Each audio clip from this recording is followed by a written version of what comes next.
Live from the Pathway Studios in Johnston proper. You are live from the path.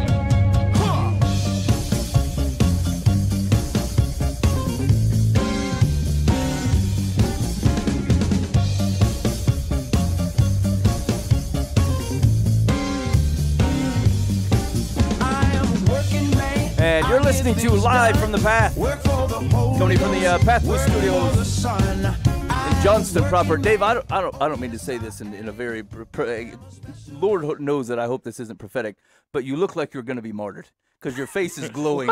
Glowing like an angel. I'm just throwing it out there. Yeah, terrifying. I know. I get that a lot. Here's the thing: is like biblically, sometimes it's pretty cool. Like people with glow, like Moses, gets to walk behind God and he meets him in the tent. And he's glowing, right? But like it really seems that in the New Testament, things really shift. And if you see a glowing man, he's got something's going on. He's got You gotta minutes to run. live. Yeah, he's on the outs. He's not long for this world. And I don't want to say bad things are happening because I think it's a positive deal in the long run. I'm just saying a glowing man is, if he tries to grab your arm, just know where you're heading. Yeah, he's the holy grenade marker. You got to be careful. All right, you're listening Live from the Path. Here we got going on the show tonight. Mike's got advice on Dear Live from the Path. I've been snooping around at art. Hey, we're going to talk about the Pope. Yeah. And to be honest with you, I'm not even sure what we're going to talk about with the Pope. Be honest with you. Be honest. So he's just rolling around in my mind. I don't think social media and frankly regular media does not know how to handle the Pope, and I dig that about him. Yeah. He seems to be able to really hose off a wide swath of people, but also make happy and elevate a wide swath of people. He's a very interesting character, and so I don't know. I'm interested to see, like if you guys had to give me not a pie chart necessarily, but like lay me the landscape of your Facebook feed of people's reaction to the Pope. I'm interested for some quick digestion of what that is. So I'm be thinking of that. I'm gonna ask you. And we'll hit that up. Also, I saw, doggone it, I had a few articles that I read into. Oh, there was one guy, one of the questions was, for what we believe as Christians, is it reasonable to think that in the near future we could be committed to an insane asylum? And research points to yes. So we're going to talk about that, the likelihood of Christians being put into an insane asylum for core beliefs of Christianity. And there's current research out there that says, yes, there is. Also, they found streams of water. Like pretty good proof that there's streams of water on Mars, and it brings up the perennial question, which is I don't know, how are we supposed to digest the possibility of life on another planet? Hey, yeah, God put it there. God put streams of water on Mars. That's what I thought when I heard the news. They're like, hey, there's streams of water on Mars, and I thought, well, sweet placement, Lord. We finally found it. I like that God has set out what is equivalent to a cosmic treasure hunt. Yeah, I mean, here's the deal. I mean, Terrestrial bingo. can't just imagine your old man sitting in the living room, and you come rolling in there all excited, and you're like, Dad, I found the car in the driveway. What is his reaction? It's always been there. I've always seen it there, son. It's been there for a while. You've just now found it. And I kind of feel like the same reaction is coming. Like, we found this thing. We think we're going to make something great and huge out of it. We didn't put it there in the first place. We have no control over it. We saw it from afar. We're not going to get there for another 70 years anyway. It's just an odd thing to get all hooped up about. Yeah, but there might be an amoeba there, Mike. Well, There's an amoeba. Well, I mean, I suppose there could be an amoeba. Here's what's going to be the thing. We're going to get 100 years from now, and NASA's going to come out with a big deal, and they'll be like, hey, proof of amoeba found on Mars. And that's how information is going to slowly drip from Mars until Buva lives there. Here's Hey, what we want. What we until really I want live to know there? is can we put a dome there and live there? That's what we want to know. They keep showing up with these side questions. What we want to know is, can we live there or can't we? Yes. Working on that. The answer is yes. So, Hey, I wanna live there. Like right now, we can live there. We can just move. Yeah, remember, they're saying we talked about that story. They're saying No. remember that woman's going and she's leaving her family behind. No, they're just going to visit. No, There's no visit. It's a At suicide this point, mission. it's a Yeah, one-way trip. You don't Well, make it's it only back. a one-way trip because of the distance. They can't get there and back. Right. It's not because they're setting up prosperity there. Right. Well, Well- that's not the same thing, is it? It's you know what I find interesting about research like that is it is very people centric. Like there's a bit of blindness that says, hey, if there's running water there, life may be able to be there. And what we're really saying is like what Mike said, like can we live there? Because I mean, or like in fact, most space movies are based upon the thought process off something else. Mhm. What's that? If I may, I mean, maybe there's aliens or whatever, but if he loves the human race, he sent Jesus to us, but doesn't that mean, I don't know, aliens? Well, Actually, here's Hey man, what you Alien should- Jesus sounds like an awesome show. Here's what you should consider: is that we will arrive on Mars to find a bunch of naked people and a tree that still stands, and they'll say, "Hey, this place is great." Yeah. From the tree. Everything seems all right here. That's the alternate universe where Adam and Eve were like, Satan, we're supposed to stay away from that tree. Yeah, It sounds like we're going to stay away from that tree. Oh, man.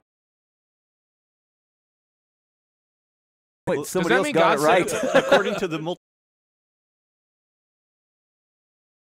multiverse theory, every choice leads in directions and creates different universes. So Herrick's a goat in a somewhere- different universe. somewhere out there, according to the theory, there was an Adam and Eve who chose not to eat from the tree. I think God sits up there and says, why aren't you guys more like Mars, Adam and Eve? Are you kidding me? Oh man, I didn't think of that. Hey, all the cooler stuff to do upon Christ's return. We've got the really small bucket of things that we're like, this is what I'm going to do in heaven, and I feel like it's a much bigger opportunity than what we've really thought of. Although, hey, you know what I thought of last week? Here's what I thought. I thought at the return of Christ, the earth will be restored, and kind of all these things, like we'll still be able to do some of the things that He's created that are beautiful and lovely. But certain things won't be around anymore. And I think the medical profession is one of them. So because there won't be any sick people to heal. And so if you want to do medicine, you really need to get that in now. Like I could be a gardener both here and at Christ's return, but I feel like I will not be a medical doctor at Christ's return. Herrick, how's Ben have it wrong here? I think it'll just change. It'll no longer be about the treatment of disease. I think it'll be about the maintenance of health. It's a dog and pony show. You know what? You're well. Next.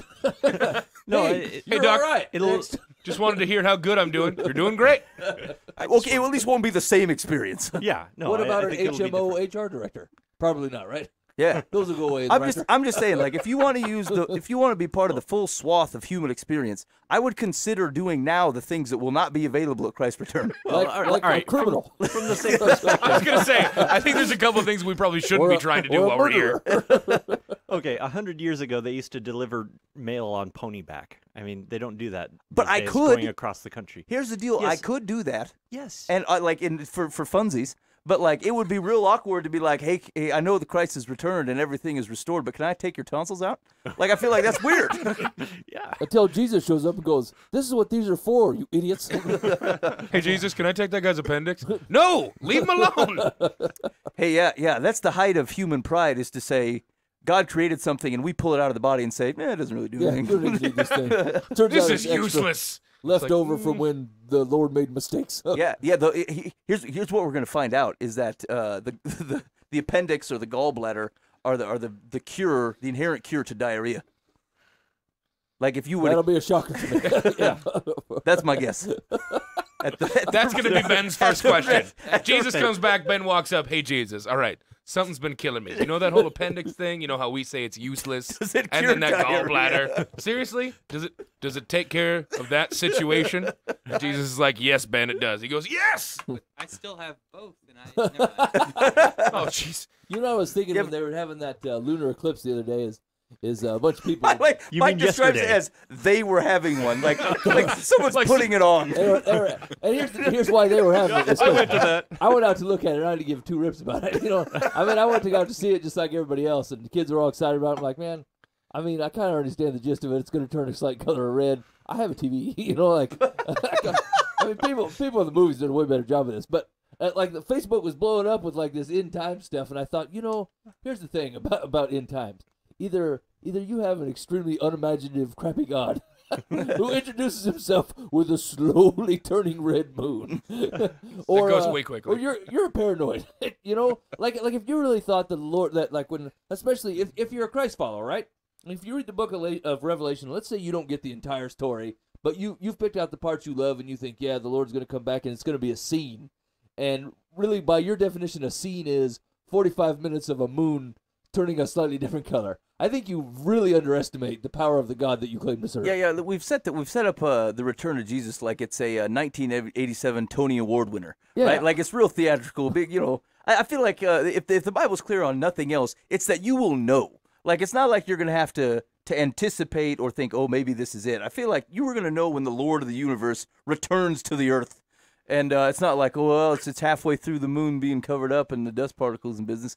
Maybe it's really happening. Yeah, I kind of think everything else that happens is going to be a response to him instead of the prelude to him showing up. It'll be he shows up and then everything else gets turned upside down, not the other way Right, around. Jesus, you're on in 10. Send out the moon. Hey, you know what? Make Let it them know appear I'm as if coming. it's a regular thing. Like every some years, this happen. Make it appear regular, but then I'll sneak in like a thief in the night. That'll really get him rolling. Yeah, give him the old onesie Tuesday. That's what you do. But wait for that moon. Yeah. All right. So anyway, can Christians be committed? Can we live on Mars? There was an interesting. Speaking of the Pope, there was an article in the called "Is America Post-Christian?" And for some reason, they've chosen a picture of the Pope with his hands in his head. Hold on, let me see if I can get you a shot of this thing. There he is. You guys catch him? Oh, yes. no. Oh no, he says. Hey, Oh. here's the deal. He's Pope praying. facepalm. He's everyone looks disappointed when they're praying, right? Like everyone's got their head down, their hands near their eyes. It's like everyone got bad news. The Bears lost again. So anyway, but the article was "Is America Post-Christian?" and it was kind of funny. Actually, here I'll do this one real quick because I think I had a different reaction to this article than the guy that was intending it to be. But here's what it says. It says Ross Douthat is being all non-Eeyore-ish about Pope Francis' visit and what that might say about Christianity in the West. And here's a quick excerpt from it. Post-Christian society, would so many people find an Imitatio Christi thrilling and fascinating and inspiring? Did I say that right? Is it Imitatio? It doesn't matter. I'm not sure what you're saying, Ben. It's Imitatio Christi. Imitation of Christ? I don't know. With so Okay. many, It's a Mario. is it? No. Yeah, like if you saw a little baby Mario, it's a Mario. Can we take away his microphone? Would so many people be moved on a deep level by an image like this one? Wouldn't a truly post-Christian society of that sort, of that certain 20th century totalitarians aspired to build, be repulsed instead by images of weakness and deformity? And then further, in a fully secularized society, would so many people who have drifted from the practice of religion, I have many of my fellow journalists particularly in mind, care so much whether an antique religious organization and its aged celibate leader are in touch with their experiences? So he's basically making the case that for all this business that the church is saying that we're in a post-Christian society, look at people's reaction to the Pope, and maybe we should understand this differently. And then, so that was his quote from Ross Douthat, and then he continued, the author of the article says, oh, I don't know, I doubt it. I wish it were so, but I just can't see it. Believe me, I'm quite pleased to see so much excitement among my Catholic friends, and I've been among them this week at Villanova over Francis's visit. Even pals who are not theologically inclined to be Francis fans are feeling great this week. As regular readers know, I am much more of a Benedict XVI man, but Francis sometimes says things that challenge me in a good way. That said, I'm not convinced that public enthusiasm for Pope Francis is a sign that we are not yet post-Christian. Let me explain why. So I don't know, first of all, any gut reactions to either of those positions? Yeah, I'm not a big fan of him since he's a Benedict the 16th fan. The guy was bad news. Herrick says Benedict Yeah. XVI, bad news anyway. Yeah. All right, then. Hey, for us non-Catholics, can you tell me why? He's the guy who stepped down. Yeah. Okay, still not helping much. Yeah, why is that such a big deal? He's basically trying to turn the Catholic world into some really weird. I'm trying to think how to describe it. He's basically driving the bus in the wrong direction, and he realized it. And He so- realized it and bailed on his own? Yeah, I mean, the only way to get rid of a pope is either he dies, or he steps down, and he chose to step down. Which I give him props for that, but yeah, he was driving the bus in very much the wrong direction. Herrick says wrong direction. And he realized it but didn't fix it? Right, he correct, just stepped yes. down, yeah. Yeah, like, I don't like this guy either. like everything in him was pointing towards one direction. He knew that was the way that he would be driving the bus, and realized this probably isn't the right thing to do. And so he pulled stops on it. And he's very much a Roman Catholic insider and trying to reverse time effectively in terms of Catholic culture, trying to bring things back socially to the 1800s or even earlier. And he was Yeah, it was just a very difficult and very awkward thing for the Catholic Church if they had followed his leadership. When was that? What's that? When was his era? This was between John Paul II and. Yeah, that means nothing to me. I'm not Catholic. And Francis, like it Just the 1900s. like three. No, it's like 3 years ago. Yeah, Oh. from 3 years ago to. Well, that guy I think who it was just the last guy who stepped down. Yes. Yeah. Oh, there you He's- go. I didn't know that was like 15th century. No, this was something like 400 years ago. I'm not gonna lie. No. This was just we're talking the past 2 decades. Here. Crap, I need to read Of more. that. I know, right? Hey, man, can you guys do a class on this? So, That's like I got nothing on the Facebook thing because I'm like I skipped everything. I don't care. I don't care what the Pope Yeah. did. He's a diehard fundamentalist. He's like he rubs me the wrong way in every way that I can imagine. He's all about policy, and there's nothing about him that reminds me of Jesus. And part of that's because I just don't know the guy well enough. But from the way that he led the church, it really made it very difficult for me to enjoy Catholics. Eric's not a fan. But on the other hand, then there's this new pope, and everything about him reminds me of Jesus. I mean, even the way he handles media, the way that he blows off politicians to go have a meal with the homeless. I mean, everything about this guy reminds me of Jesus, and that's why he's getting such a very diverse response. People who, they've got their agenda set up. They have problems with Jesus, kind of have problems with this pope. I have a hard time with him because, like, I agree with you. I really like the guy, right? Mhm. But I can't understand. I can't get past the fact that he's part of a hierarchy that I just don't. I don't see as necessary at all. So, and to be fair, he kind of treats it the same way. I mean, he doesn't really live in that kind of position. He doesn't take on the mantle of all the pomp and circumstance and things like that. Instead, he leads more by example and not based on position and authority. Instead, it's just, hey, here's how we should all be following Christ. And he doesn't get into that hierarchy type stuff. He really ignores a lot of the Roman Catholic political machine and says nuts to that there's nothing Jesus about that. Instead, we need to just be following Jesus very simply. And I think the more you see how he is in terms of as a pope compared to a lot of the other popes, you're going to find a lot of Jesus in him. So, I mean, this is a thing that scares me, and it may just show my immaturity as a Christ follower, right? But I'm afraid to like the guy because he's part of a hierarchy system that I think is unnecessary and not set up by Christ. So I'm the same way. I mean, I don't come from a Catholic background, and there's nothing about it that I feel compelled to join the Roman Catholic Church about. But I can still like and support someone who, frankly, smells like Jesus. Yeah. And say, hey, what you're doing, I like what you're doing. I want to see more of it. I'd like other people to follow that. And what's great is, with the size of the Roman Catholic Church, he's already got a lot of followers. But what he's doing is he's pointing towards Jesus. He's not just say, hey, come follow me. It's let's go follow Jesus. But Dan puts him in the I don't care category. Dan? Yeah, I've never been a big Pope guy. I mean, so I don't have enough information. I don't study him. I don't read about him. I don't. If I see an article, I skip it. It's not relevant to Well, that's not just that. Yeah, that's not just a casual. It doesn't affect me any. That's purposely ignoring. Yeah. It has nothing to do with my world that I live in personally. I don't get that. Like he's a. I'm not saying we're not like on the same. No, yeah, but what Jesus I'm saying or anything. is I'm just saying it's a. He's by any reasonable measure the most influential, or potentially influential of Christ followers. Like of all the stuff that you would read in a given day, I feel like information about him seems like it does have a dose of relevance to your life, right? Like otherwise, how many articles do you read about some other evangelical somewhere talking about something? I don't read any of them. I'm kind of doing my own thing. I read, I just don't. He's the Billy Graham of the last 5 years. I never really followed Billy Graham. I mean. And that's the thing is you don't need an intercessor to get to Jesus. I have Jesus. I've got the Holy Spirit living in me. And that's what's cool is you don't need a Tim Tebow. You don't need a It's not like I don't like Billy Graham them or anything. I'm not like against. I just okay. Yeah. All you really need is just one person to lead you to Jesus, and then just start following Jesus from there on. So, in as much as I'm a fan of the Pope and I like what he does and support his ministry, I don't need him to be my intercessor to Jesus. No, and I don't think that was my question. I'm having trouble buying that you don't read anything written by anybody that loves Jesus. Well, I'm not buying that one bit. yeah, that's probably an Facebook extreme. article post all the time with people stuff written by about other people. I mean, I will listen to someone who's teaching scripture or something. I will listen to that. But I don't like.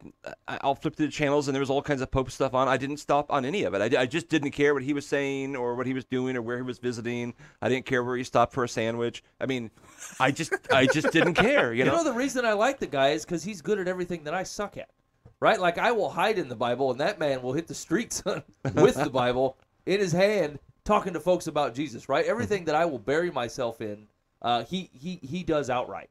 That's why I like the guy. He's good at everything that I suck at, and I appreciate that about him. And you know, I'll tell you this: the thing that I think where I became uncomfortable with some of the conversation that I saw around him, like I'm obviously in the same bucket. I'm not a Catholic for a reason. There's that hierarchy. I actually, it's not even just I don't think it's right. I actually think it's a problem. I think it introduces a misunderstanding of our relationship with God, and frankly, the basis for Scripture is iffy. So, but beyond that, from an American political perspective, the things that I saw people disagreeing with the Pope on was way more a defense of the American way of life than it was a biblical understanding of kingdom, and that were some of the things that I'm disappointed in from a Christian discussion perspective. Is the things that people were upset about, where otherwise might have some agreement with him on ideological lines. It was almost all the arguments pointed back to the status of America, the founding principles, our economic system, all these things that weren't where it seems like the discussions were sociological, people oriented discussions, faith oriented discussions from the Pope side. What I saw a lot was political posturing on the other side of it, and I was actually pretty disappointed that. And I'll give you an example of where, I don't know, I'll give you what I think is a good example of where this lands, and it has to do with universal health care. So the truth is, take away how it's provided. Do I have a desire that everybody have access to health care so that they can be treated when they are sick and be made well when they're not right? Yes, I have no reason, absolutely no reason on earth to not want that for everybody. Whether I agree that the government is the right group to do that, either efficiently or well, is a completely reasonable discussion. But the thought process that says, it's just not something we are concerned about as Christians, that people can be cared for when they're not well. I think that's a ludicrous discussion. It's a ludicrous discussion. But I'm not seeing enough of discussion that says, hey man, we want the same thing, but turning it over to the government isn't the answer. I can listen to that. I can listen to that discussion. What I found though was people that I'm supposed to be trusting to run our country hinged on defending capitalism to me, and not starting from a premise that says, hey, actually I care about this too.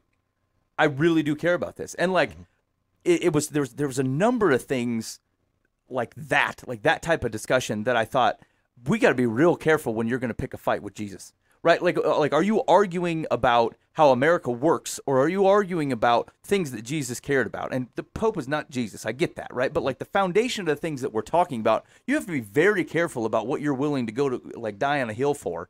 And if it's our method or our way of making money, or the way that our economy works, in blindness to how that impacts the people that Jesus seemed to care an awful lot about, and frankly, I think that we're called to. I think we got to be real careful about the size of the megaphone that we use to have that conversation in such a blind manner. Mm-hmm. And so that would be the thing that where agree with him, disagree with him. I don't know that I really care. And frankly, there's problems when you give speeches. You don't have to deal necessarily with people asking you a bunch of questions. There are implications to doing some of these altruistic things. There are implications to how people live, like the people on the other side of the issue live, to otherwise solve problems in the way that the Pope talks about. But we can't act like it's an outrageous mandate, because I think to a certain extent they're biblical mandates, and I think there's some blindness in how we're talking about some stuff like that.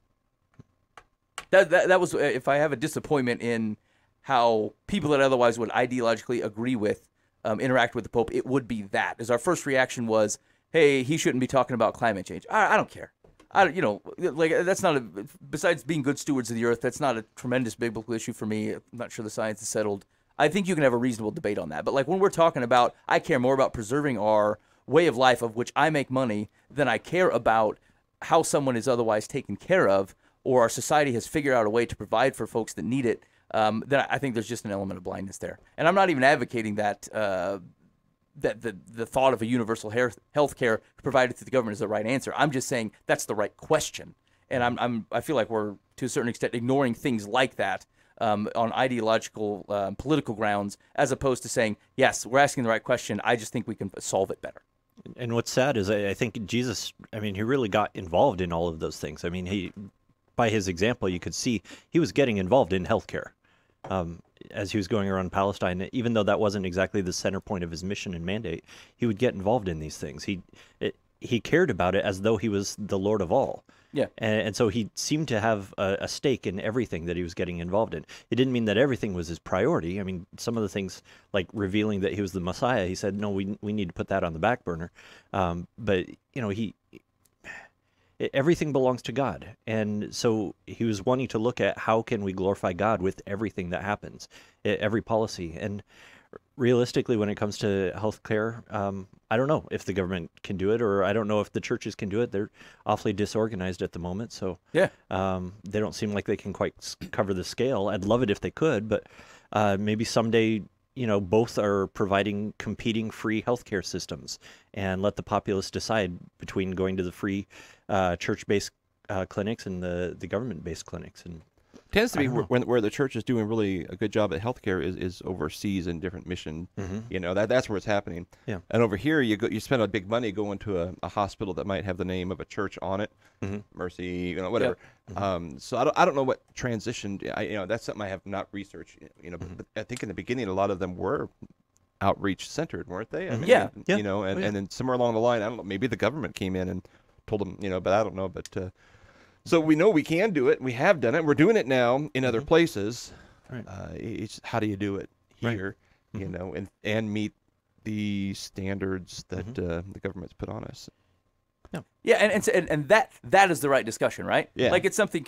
Let's get on board that I care about that. I very much care about that, and let's find the right way to solve it, as opposed to because it hasn't been something our party platform has traditionally been for. That we're all hot and bothered about the Pope because he brought it up as if it matters that people get care. Like that's dumb. That's a dumb thing, and that's where we've misprioritized what kingdom we're actually in. And I think that's where we have to be careful. And to a certain extent, it's one of the reasons I like. I'm interested in the types of things that the Pope is talking about, because it actually becomes a little bit revealing.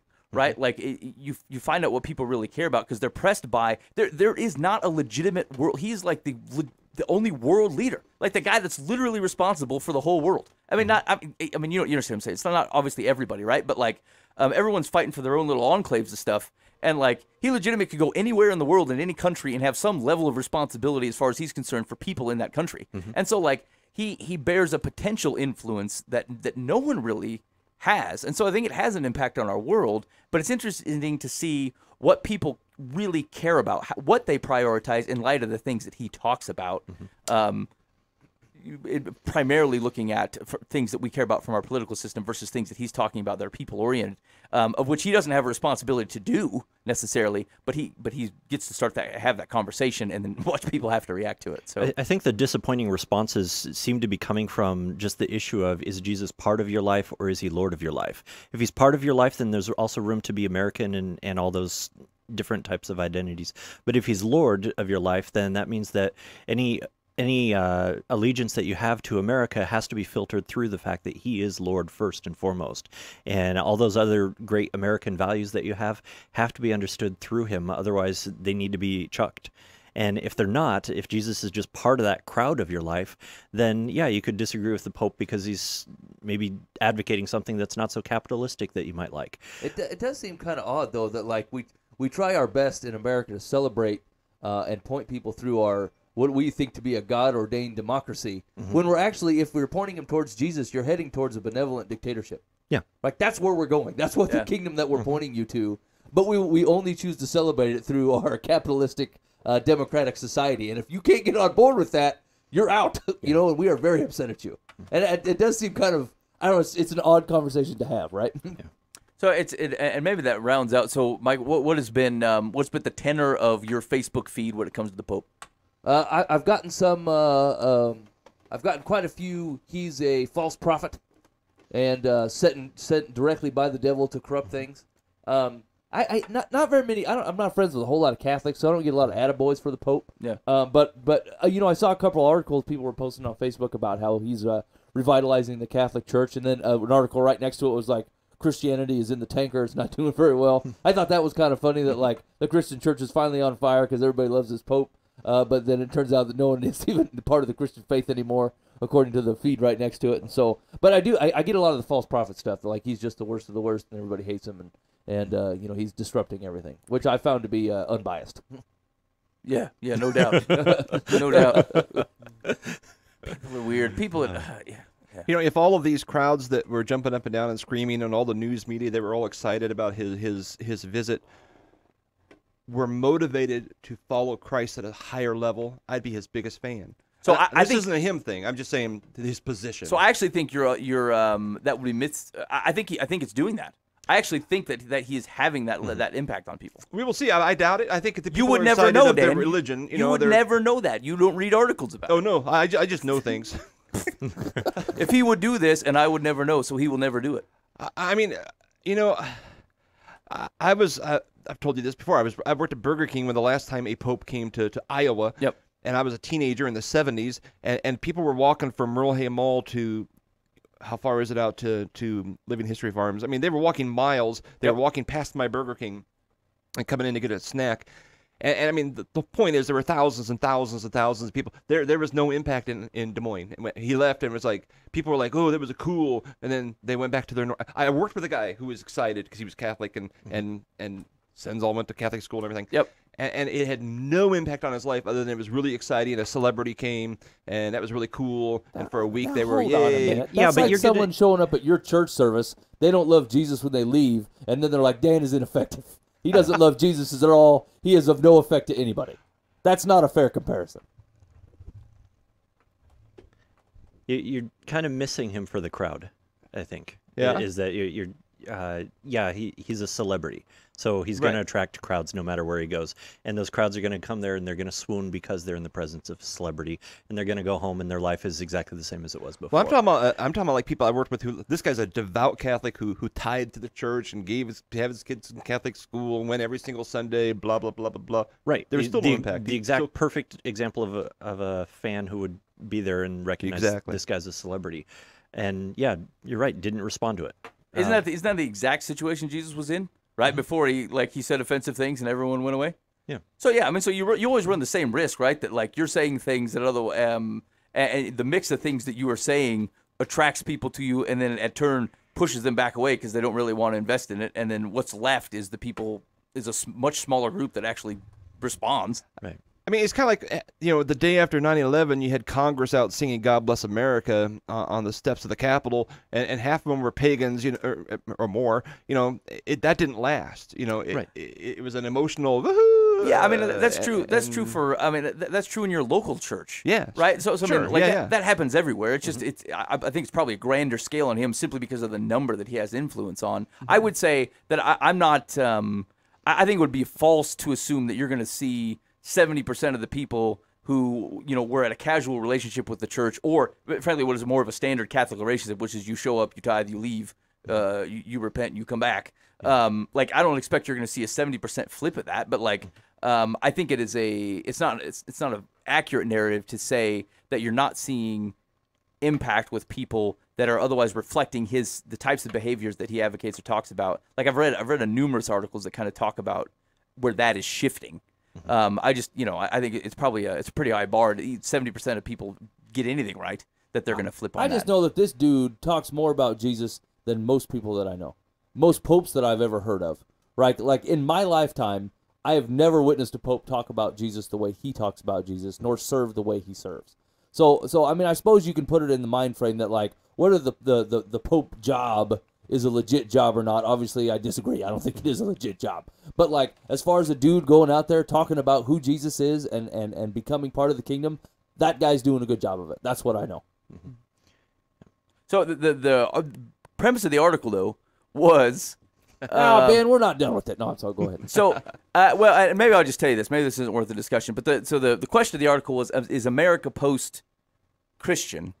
And he introduced with the one guy who says, no, it isn't. Look at everybody's still excited about the Pope. His reply was, yes, it is. I think it is still post-Christian. And I think I probably read about half the article, and I stopped and I decided, this is a dumb conversation. Like, what is the relevance of the question? The question should be, is America post-Christ, not post-Christian? And he's talking about, people resonating with all these religious-ish things and, images and icons, and that's, your telltale mark of people who have replaced, an actual life-changing experience with Christ with just kind of the superstitious ritual of religion. And who cares if America is still in that box of one religion or another, as opposed to actually having the salvation power of God in your life? I mean, those are very different questions. They're very different issues. But the answer, either way, like I just feel like doesn't do anything. Doesn't matter. Right, like let's say it's Christ. Does America follow Christ? Yes or no? If that's the question we're asking. So if the answer is no, what do? Well, we live like Jesus and we try to get other people to join the kingdom. Right. And then let's say you ask the question, say, does America follow Christ? And let's say we got with a yes. We say, well, yes, but not everybody. So what are we going to do? We're going to live like Christ and try to get more people into the kingdom. Right. And so I just like this. I mean, this is a long article. I mean, a really long article between two people that seem to love Jesus. Paragraphs doing that. And I thought for good night. This does not matter to me at all. Like this question doesn't. I don't seem to care because I'm not sure that it does anything. Like, am I missing something that I care about the answer to that question? No, I think you see the forest for the trees. We're incredibly self-centered as a society to where these kind of cares. It does not. We're just talking about America. Like, this is America that when it comes to the concept of the church and when it comes to the concept of the relationship that people have with whatever religion they want to identify with. And it kills me that so many people get caught up in what is America doing? What is America doing? When we should stop thinking so much about that because we're not trying to win over a country. We're not trying to win over a government. That is not what we are trying to do. Jesus didn't call us to go out and win over our government. He calls us to a completely different kingdom. And by doing so, we go out and speak to the people that are currently in that government, Americans, and we win them over for Christ, not for some different country that we need to be involved in. It's all about winning people over for a heart for Christ. It does not matter what country they're in. It does not matter what flag they're currently running under. No matter who they are or where they're from, they need to be talked to about Christ and come to his kingdom. Boova's a Bernie Sanders supporter. He's creating this one world government business. Yes, exactly. You're right. I'm not going to say I'm pro Bernie Sanders on this show, but what I'm going to say is I am absolutely for a one government world because I know that there's a better kingdom. It just depends on the government, right? I'll submit to a Jesus. Right, exactly. Yeah, and actually that was a lot. That was a lot of the political reaction. I thought, like, because of how the Pope talks about people. He instantly became a Bernie Sanders sympathizer, as far as our political infrastructure says, and that's I don't know. I feel like sometimes we're not talking about the right things. Here's and I don't hear me wrong on this. Like, there are legitimate issues in trying to run a flipping government. Like, it's a difficult thing, and like, although I'm not fighting for there's a greater kingdom that I care about, I do still live here, and I think we have responsibility within the infrastructure that we are in to use it. In good ways, and so like I think there's a little bit of don't hear me saying that like we just start our own commune of stuff where we can't interact. We can't be blind to the thing that we live in, like into the nation that we live in. However, I want our nation to reflect our priorities, and my priorities are like I care about people, and the question is like, if you look at the things that us as a nation cares about, does that actually reflect what we care about? And if it does, what does that say about us as Christ followers? Understanding that Jesus is not president, but like, if I have an option to live in a country of where I have choices, I want the country to reflect the things that I care about. And I'm not sure with the discussion sometimes that we're actually having conversations about things that I care about. We're perpetuating something else that I'm not sure speaks well of what our values are. We've talked about this many times in the show that too often we see people that are pushing for a moral America. And I think that if we focus and shift our attention rather than trying to fix the government that we're currently in and win people over for the government of Christ and the kingdom he's in, that is going to supersede and then eventually take care of the government that we're trying to fix. So there is a millennial view. It's calling it's, them a generation. No, huh? it's post. No. It's like a biblical millennial view. Like messing with it's you, post millennialism. And the thought process is that you should expect Christianity to become stronger and more influential. And so whereas the other two millennial views, the amillennial view, the premillennial view, doesn't expects the church to kind of be raptured out, and then there's this time of tribulation. Postmillennialism, part of that thought structure says that the church will continue to get more powerful and will use its influence in governments and such to make positive impacts on the world around it using that existing infrastructure. And so, like to a certain extent, what we believe about the end of the world does actually influence our expectation. And so where I say, hey man, we're fighting the wrong battles and we're doing it through the wrong means, like there's an end of times view that says, no, these are the direct means of which the church will be influential. We need to elect candidates. We need to do X, Y, and Z, because that should be expected that the church will continue to grow and increase in power using the governmental infrastructure that exists. And so people that love Jesus believe that, and so like they will lean on that infrastructure in ways that otherwise I wouldn't. Yeah, I don't understand how you can make decisions based on that. That is just a random guess. I feel like you don't have any biblical proof of that at all. I think there are smart people that love Jesus that believe that. I'll put it that way. That's not. I didn't say they weren't smart. I just said that I don't know how you can believe that because you don't have any proof of that. There's a biblical basis to it. I wouldn't subscribe to it, but like they're using scripture I for understand it. you want to make friends and say nice things about I don't people. need friends. I get it. You don't want to cause trouble. I understand completely. Smart people, blah, blah, blah, don't believe I something. admitted on conservative Christian radio that there are forms of universal health care that I could be for. I feel like I'm not making friends here today. How the heck could you love Jesus and be against that? Hey, we want to make sure people can get health care needs. No, I hate that. I don't understand how you could be against that on the onset. Now, Here's I the don't thing. understand There it. are, though. Yeah, they just frame the question really well. What they do is they start talking about how much it costs, and that's how they get people against it. But my God, money will be upset. Exactly. Yeah. Oh, well, That's sorry. the issue. Someone has roasted mammon. All right, you're listening live from the pad. Hold on, that should be convicting to you.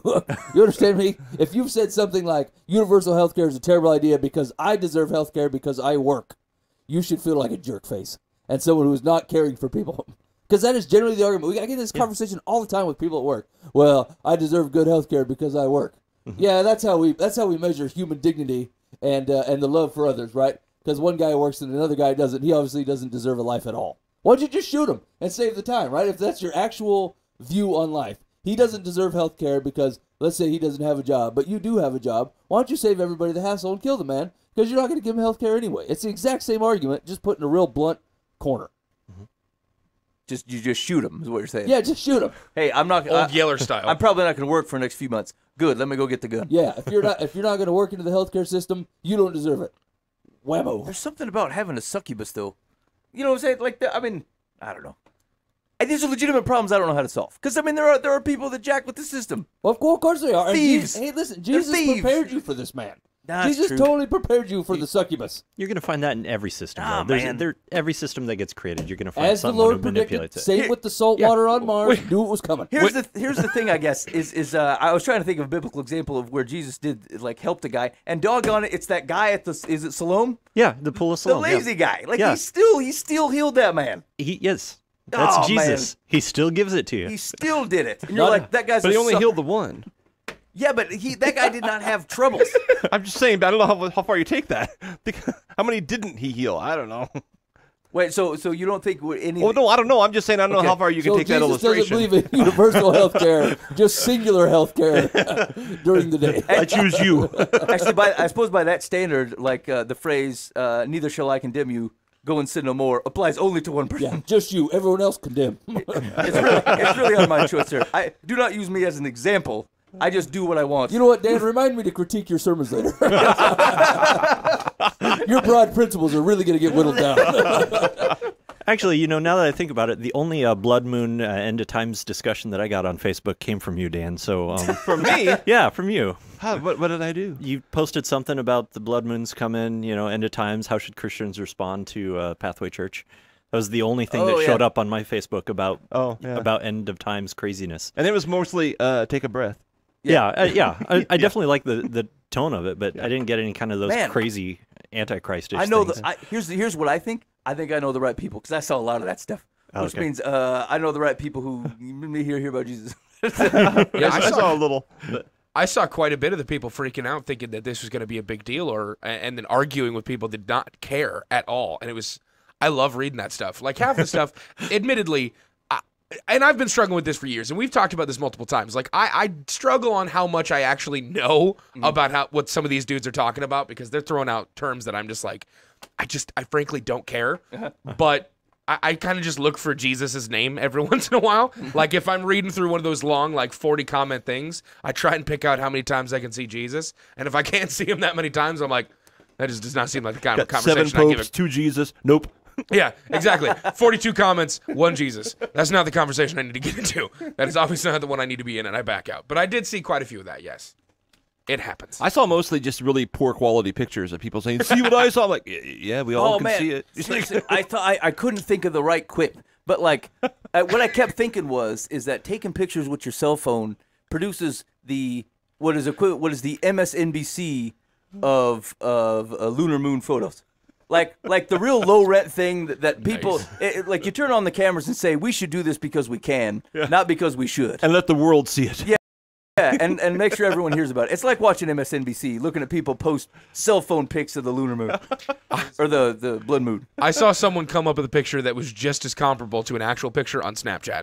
Like they took a picture of the moon and then they took a picture of the sky by it and then kind of drew in a red thing in there and it looked the exact same. One was Snapchat, him drawing it. One was the actual moon. See, but they're already scandalizing it like it's a red moon. It's not a blood moon. It's just a red moon. Yeah, I know. They specifically call it that in this instance, though, when there's an eclipse. Because it's what? It's a supermoon.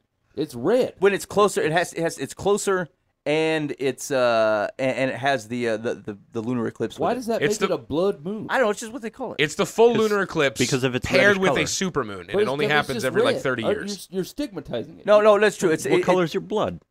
in practical Good purposes. point, but I don't Alright. call my car a blood car. Hey man, you should start calling your car a blood car.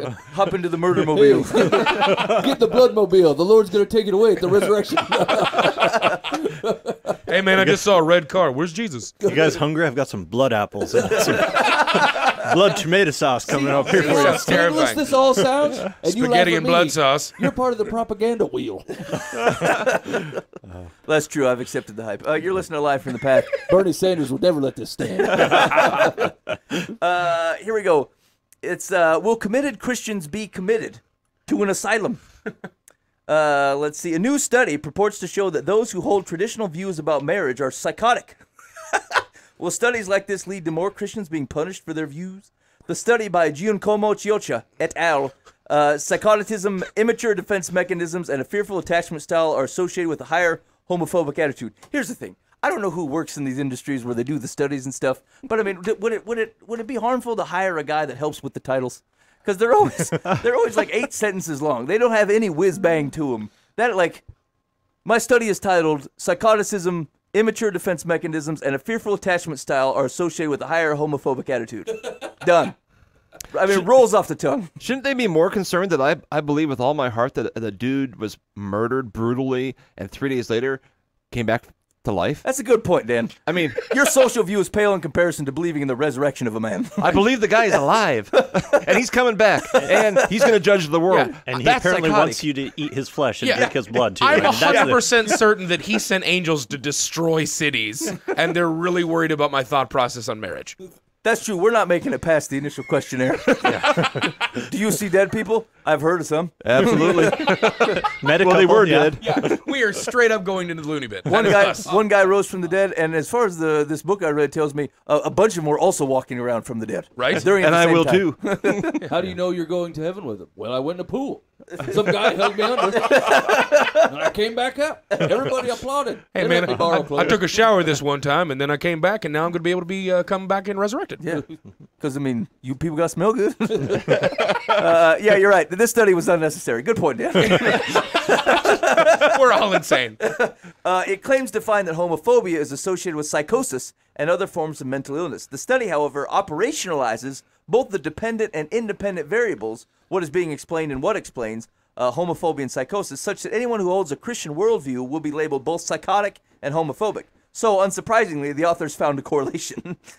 In statistics, an intervening variable explains the relationship between an independent and dependent variable. In this case, the intervening variable is a Christian worldview, which means Christians, non-Christians steeped in a Christian culture, or simply those with a worldview similar to a Christian worldview.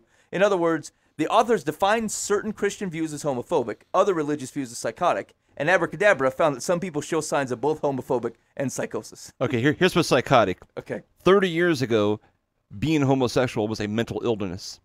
Now, not believing in homosexuality, they think is a mental illness.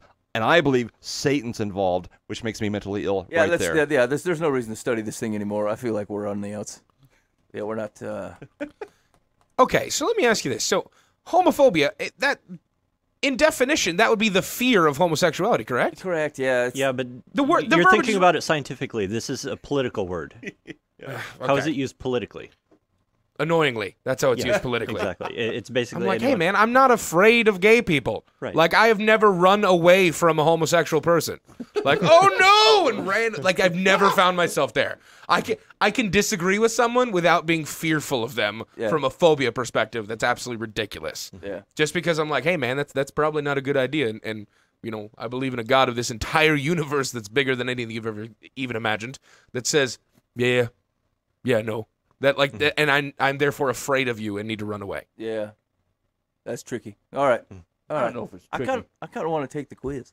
Let's take the quiz. Let's do it. No, it's not available.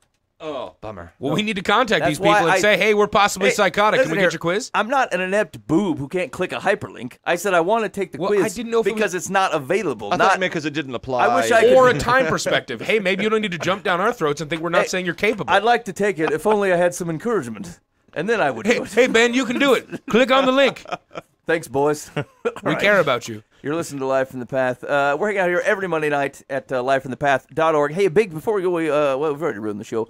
A big thanks to Bob Eisenhower with the Eisenhower team. Go to eisenhowerteam.com. You can find the current listings that Bob and his team have out there. And maybe you're not sure whether you want to sell your place and you just want to, I don't know, get an idea what you could sell it for and what's out there.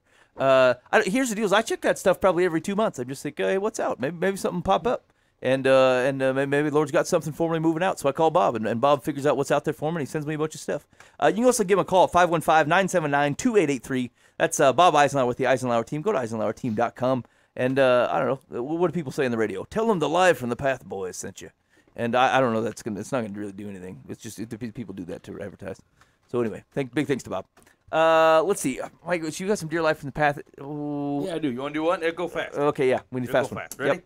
Dear Life from the Path, I am a woman who has always had trouble with women friends who like to call and chat. It has never really been my thing. One of them never asks if I'm busy. She just plunges into a conversation that usually lasts an hour.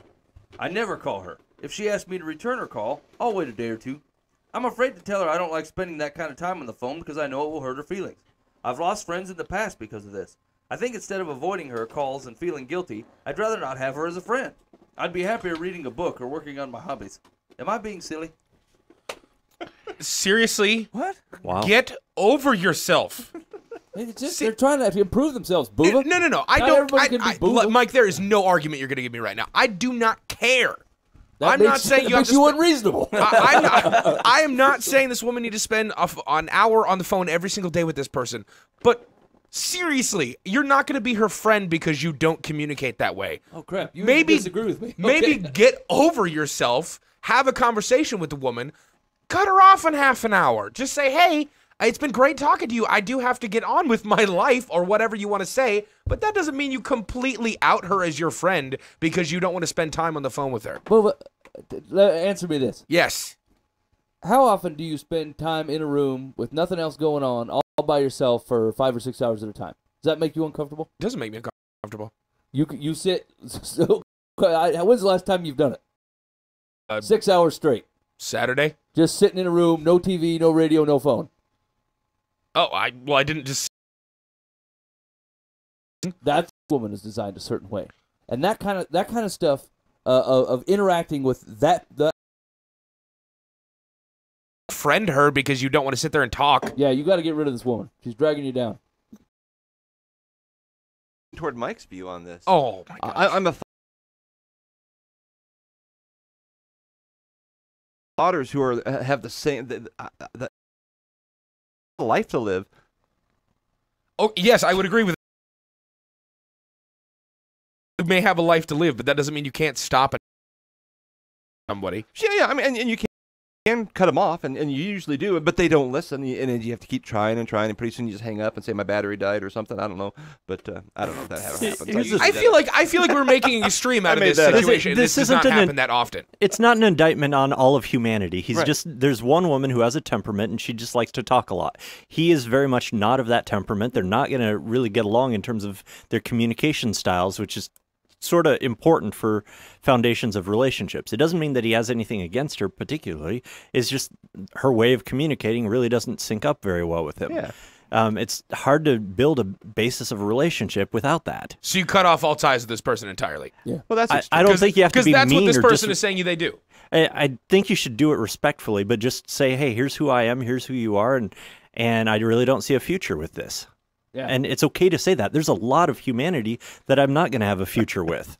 And it's okay. I still pick my friends. How much Everyone of your does. life do you end up, if you don't do things like this, how much of your life gets tied up in the niceties where you could have actually been doing something meaningful, and you're caught up for 58 minutes of a 2-minute conversation, and the other 58 minutes you've wasted there placating them? You've wasted 58 minutes out of that hour. Now multiply that times your life and look what you've done. Being a friend to that person is a waste of That's not time. a friend. You're being a wall. No, yeah, you're not being a friend. Yeah, you're a false friend. Like, the right thing to do is to say, look, I can't be. You're basically, you can't be what they need you for. There are other people that can provide that who want to listen to your stories and who enjoy that kind of thing. If you're looking for someone that you want to engage in your life and listen to that stuff, you're just not the right person. All right, here's the point where I'm disagreeing with you guys, because it seems like There's no room for that, Harry. leaving no. Apparently not. That's exactly it. Is you're not leaving any kind of room for actual self-sacrifice in terms of your relationships. You're just evaluating everyone based on what can I get out of it, and anyone who doesn't perfectly sync up and meet all of your needs in terms of communication now the first style. 2 minutes of the conversation was me listening to you. Right. It wasn't saying, hey, listen to me for 2 minutes. I listened to you for 2, which was the meat and potatoes of what you had to say, and then you talked for another 58. I gave you the 2. You stole the 58. You, sir. Or you could have just been generous and given of them the 58, and then I not don't have instead 58 to give. There's other people to talk to. If that's the You're case, then apparently tell not them talking to that. other people. That's what I'm saying. That's what he's saying. And that's Right. exactly what you did. She said, look, we can't do this anymore. If you refuse to stop stealing the 58 from my wife, my kids, and other people, then I'm going to have to let you go. That is a different premise than what this person is putting out there. Here's the thing. They're not.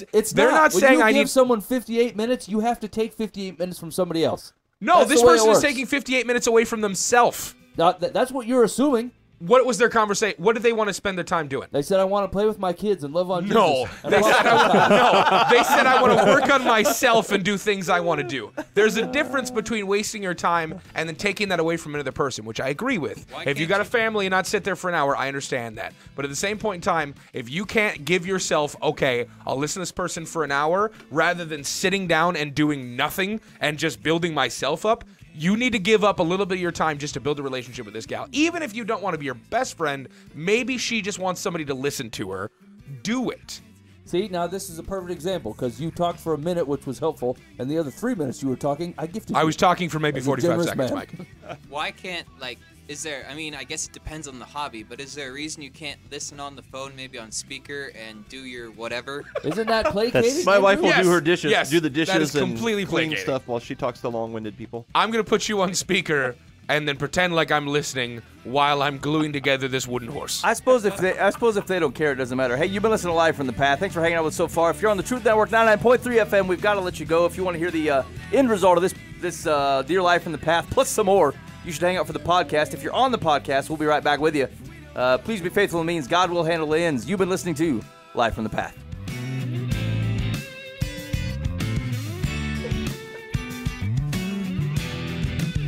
What if the friend? So what if the friend doesn't care? Like they're centered on themselves so much that they just want to talk and they really don't care if you're listening. Then Andrew's compromise might actually work out. That's what I'm saying. That it just depends on who it is. Yeah. Sure gets a lot of housework done with the long-winded people. Somewhere you're going to have a 2-minute conversation where the two of you hash out, hey, here's how this could move forward. Here's the deal. I've called someone from my wife's phone so they would stop talking to me.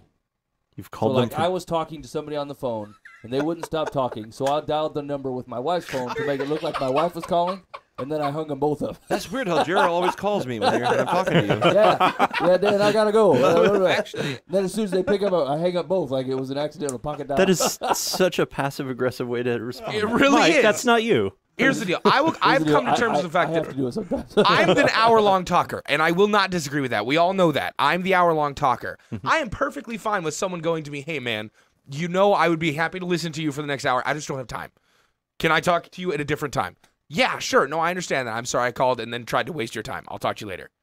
Or at half an hour, you go, hey, man, it's been good talking to you, but I do have to go. Like, I have to do that with people, but that doesn't mean I don't accept their phone calls or I just try and completely unfriend them.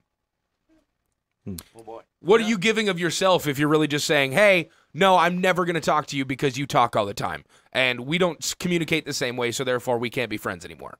That is what this woman is trying to get across. She's doing it like 4 times a week, though. Yeah, but friendships require a maintenance of time and effort and energy and sacrifice. So, you know, the alternative is you can just respectfully say, hey, look, we got to live our lives differently. I'm actually very similar to it. Like, maybe 5-minute conversations are good, but so what I'll do, I don't care, like, whoever's talking. I'll just start screaming at the top of my lungs until they stop talking. That would do And they'll it. give me, like, these Hey. strange looks. Andrew solves That problems. Hey, man, I suppose that would definitely get me to stop talking. And then as soon as they start talking again, after they've given me this strange look, I just start screaming again. And it usually just ends after that. Here's the thing, you guys are. In all seriousness, like you have to. You can support people like that to the best of your abilities, but you know when it's time to quit. Like when they seriously. I feel like I have to. The biggest commodity that I have is time, and how I choose to spend it. And like when people start encroaching on time that is not allotted to them, that starts to become a problem. Because that time they're literally stealing it from somebody else. They're not stealing it from me or my leisure time. They're stealing it from me interacting with somebody else with their long-winded crappiness. And so, like, I feel like you honestly have to put a stop to that, or you will secretly hate them. And you'll be mad at them every time you see them, very similar of the way this lady is. But Dave says you're not being gracious. I can be gracious for X amount of time, and then I have to stop. Yeah, Then I can't be gracious for two other people. He just has to manage his time really well because he has so little of it. I can get on board with that. That is fair. If you are still in talking to this person, but Tell us completely more, Booby. unfriending them is Yeah. ridiculous. Yeah. That's what this woman is asking. Should I unfriend this person just because I'm not able to have conversation with her or stop her from talking? That is ridiculous. Yeah. I understand that time is a commodity, and I'm not saying you have to spend 2 hours talking to this person every single day. Sure. What does secular say? I don't know. I got another. Isn't that kind of the concept of this? She hung up. Yeah. Here's the deal. It was very similar to Boova's lame argument. That's why I skipped that. Basically, she said you have to be honest to a point, which is basically where we ended up. It's 50-50 of yellow belly / waste a bunch of time. Here we go. Dear Life in the Path. My mom's recently separated from her husband. They're in the process of getting divorced, and she is already talking to another man. She has known him since high school, but they only recently reconnected again. Last night, they finally decided to go out. She says they are just friends, in parentheses, but she got home at 5:30 in the a.m., wasted. She woke up 30 minutes before work, then passed out in my bed. I think she's moving way too fast. She isn't a teenager anymore, let alone divorced. Am I wrong for being upset with her, or should I support her? Embarrassed in Texas. This is a lifestyle. This is her mom and her husband. So it's not even. She's already on at least number 3. Did I hear that correctly? I mean, Most likely number it's not 3. even her dad. If you're assuming that she was married to the father in the first place, yes. Well, okay, good point. Good point. Yeah, this gal's in a self-destructive lifestyle. Is that there's no support? That's Dan's advice. I'm slightly confused. I was This just- is the child emailing us about their mother and the mother's husband. The mother, yes. Mother's new and boyfriend. they're- And what's the actual question? And there's like Yeah. a divorce going on, but divorce hasn't happened yet. And there's Mom and dad split up. They're not technically completely split up yet. Mom is now possibly dating another man. all right. I got it now. And what's her I question think we're for us? past the possibly point, but all right. Yeah. Well, I you would never call know. her involved. They could be just friends till 5:30 in the a.m. Complicated. Very perhaps. friendly. The Facebook status would be it's complicated. That's Red right. moon. Romantic walks. I don't think it's unreasonable to have a conversation with her. Yeah, you're the daughter or the son. The daughter's son, but that have a conversation with your mom. Just say, hey, can you give me a little bit of the information here? Because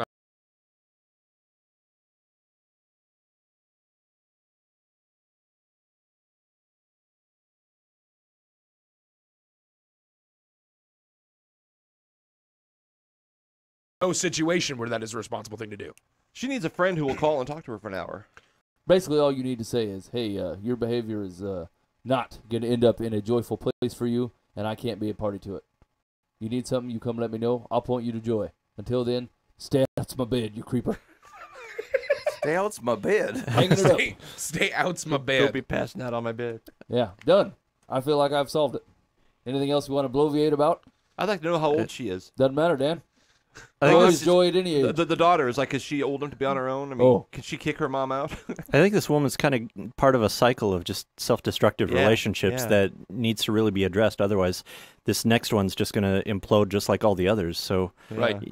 What's that deep need that she's trying to fill? What is it that is so, inadequate that really needs to be addressed? And that's definitely a 2-minute conversation. That's what I'm saying. Done deal.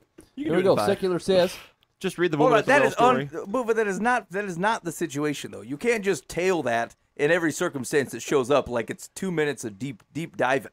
That woman that was in the other circumstance was calling and going on at long periods of time all the time. Not, hey, I could really use some help, but you got 2 minutes to straighten me out or I'm bailing. That's not the same situation. I was mocking Mike for his comments earlier, not saying that that's something that needs to be happening. I've set you straight. yep. Yeah, totally. Completely agreed. No, I They did wasn't. it in under 2 minutes. Yeah, great job. 35 seconds in. There we go. Secular is, oh boy, she's going to go on some kind of long-winded STD conversation. I don't have time for that. I'm going to skip a good portion of it. I don't know how old your mother is or how long she's been married to the man she's divorcing, but if she has been out of the dating scene for any length of time, you need to talk calmly with her and not appear judgmental. I'm concerned because she may have had unprotected sexual contact with a person she hasn't seen since high school, and a lot could have happened in his life since then. That's pull out of the air. Yeah. I'm sure it was unprotected, too. That's the most concerning part of this situation. Yeah, All not right, the go fact ahead. that you're self-destructing. You're showing up at 5:30 in the morning hammered and sleeping in your daughter's bed. No, that's not a concern at all. But sexual contact with this man from high school. She should not be intimate with anyone unless she knows his sexual history and that he can't give her an STD. Holy cats. Unless she's married. Yeah, this sounds secular. Wow. That's pretty much all we're going to Yeah, I mean, I from feel that. like the herp is number 4 on my list of things I'm concerned about Yeah. here. Where do you want to eat? Do you have the herp? Where do you want to eat? Have you been tested? Fever blister?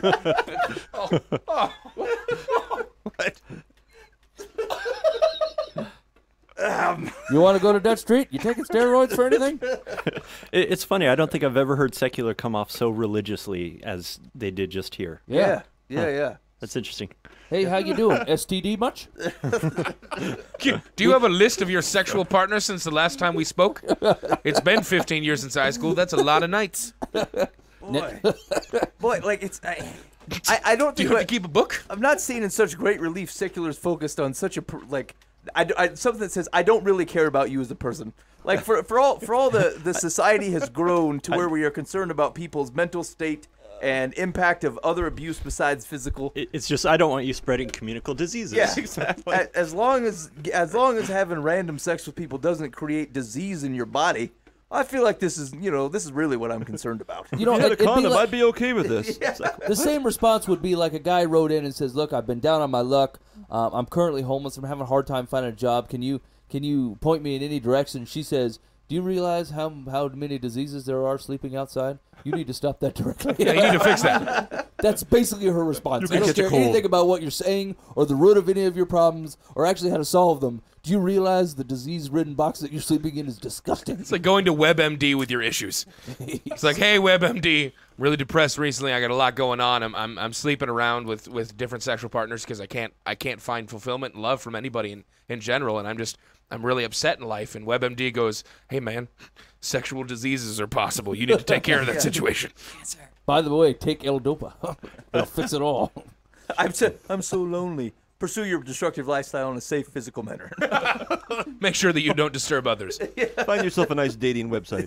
Okay, here we go. Dear Live from the Path, my second husband likes to touch me often. He massages my back, rubs my legs, and runs his hands through my hair. This is new for me. My first husband never acted this way. I have been married to husband number 2 for 15 months. My question is this normal? Yeah, no. What? Is it normal to have physical contact with your husband? Hey, listen, I've tried to run my hand through my wife's hair recently, and maybe it is the going on 15, 16 years that I've known this woman, but it just wasn't greeted with the, hey, how you doing? Like I would hope so. What, did you have product in her hair? Well, here's the deal. It looked, because I pet the dog the same way. Scratch behind her ear. And it doesn't seem affectionate. It seems demeaning. Are you feeling for ticks or anything? I just like to touch soft hair because mine is slowly leaving me. And I'd like to know what it feels like to have lustrous hair. Boy, So- I don't know what type of like Gerd Wilhelm she was married to before. Did they have children? 'Cause I'd like to know how it I was happened. gonna say, right? Did they have 2 separate beds? Good night, sweetheart. Good night. I'll be going to my room now. As will I. I'm afraid of STDs. Secular has warned. We shall listen. You touched my leg. Is this normal?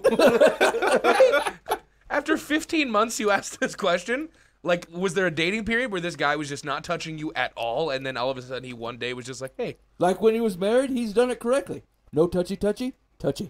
Yeah. Yeah, I I mean, do touchy. I feel bad for husband number 1. He's missed out on all the benefits of being a husband number 1. Yeah, no doubt. Maybe that's why he's not. I was going to say, There maybe anymore. that's why there's a husband number 2. Although if that was the case, if she was out seeking something else, her Her reaction's surprise at leg touching from husband number 2 seems odd. Hey, I've always been looking for physical connection with my husband, but now that I've got it, it's kind of He's weird. a little perverted. He just touches me. He touched my Does this woman thigh. have no friends? You know what I'm saying? Like, I feel like this is the conversation I walk in with ladies. Like, well, he's just not as affectionate as he used to be. Like these things get discussed. Yeah. Except for on husband number 1, she's completely shocked. Like, so my husband, like, touched me on the leg. Does that happen to you guys? Oh, yeah, that happens. Yeah, sometimes it's fine. Yeah.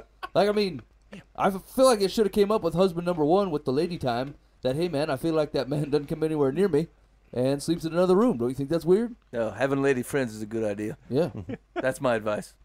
Yeah, get lady So, friends. in light of not having lady friends, we're here asking advice from Live from the Path. Yikes. A room full Okay, of this dudes. is scary. This is really scary. All right. Yeah, I would. My advice is to give him a high five and say, "Keep on keeping on." Yeah. Love, Ben. Love, Ben. Love. And you're going to have to feed me more than twice a day. Like, if this is not making you uncomfortable, then I wouldn't be concerned about it. If you're asking because this makes you uncomfortable, This is a conversation Like- you need to have with husband. well, yeah, I mean, like, if she's trying to understand, like, I kind of get it. Like, I think we can be sympathetic to the thought process that you were used to dealing with the person, right? You're married, you have an intimate relationship with them, and they don't act the same way that this person is. And so I think the question is probably more coming from she doesn't know how to act in that circumstance. And so the only question that the way you're going to frame it is what he's doing normal, because you don't know how to act in that circumstance. And frankly, it's easier to hear, no, he's abnormal than, oh, no, you actually don't know how to behave here. Right. And so my guess is that's the root of it. He's just affectionate in a different way than her first husband was. And she doesn't necessarily know how to react to that or show him either whether she likes it or doesn't like it. And so my guess is that's probably the root of it. And the truth is yeah, just talk to him. If you like it, then go with it. You should Sweet. affirm him with a Pillsbury Doughboy style. Woo-hoo. That's how dudes know that you dig what's happening. Yeah, going Truth. forward, give him positive feedback. Yeah, Yeah. Say, Yeah. hey, I like that. I like that. All right, not so much on the kneecap, but Yeah, I like the kneecap's other a weird thing. place to land, buddy. Woohoo! No, Elbows are pervy, Craig. Pervy. not when I'm watching NYPD Blue. You know better. Okay, secular's advice is, yeah, that's normal. Many women We spent too much time on it. Many women would consider you lucky to have a spouse who is so affectionate. Different strokes for different folks. Enjoy it while it lasts. Hey, listen, all ladies like affection. It is not different strokes for different folks. Ladies like to have affection. Now, you got to figure out what avenue in which they like it most. Some don't like you hanging all over them, making them uncomfortable. You know what I'm saying? Just touch them on the smaller back when you put them through a door. They love that. That's the kind of stuff you When you want to do. put them through a door. Yeah, when you say, Hey man, don't say that to me because I've actually put a person through a door before and it's a Yeah. lot different of a you say, situation. go outside. And then you put your hand on the small of their back and just Shove them through a door. You don't shove them, you just lead them out. Here we go, time to go. Lead them. Same Okay. thing with the kids. You've been listening to Life in the Path. I wrote a book. It's called Mike's Ways or the Highways. 2-minute conversation. Where's my guitar? All right. I know this is rough times for you, but we're going to have to let you go. The world can't tolerate any more of this. You've been listening to Live from the Path. Thanks for hanging out with us. Make sure you check out the website during the week, livefromthepath.org. Also, if you have feedback on the show, if it's good feedback, we want to hear it. info@livefromthepath.org. Oh, mercy. Oh dear. If it's bad, you go ahead and let the radio station know they deal with that stuff. I hear full guitar. The back. All right, we gotta get out of here. I'm letting you go. That's Thanks for how listening you to Live from the love Path. Ben, save us. Save us, Ben. You're gone. Lead 'em out by the small of the back. That's how you care.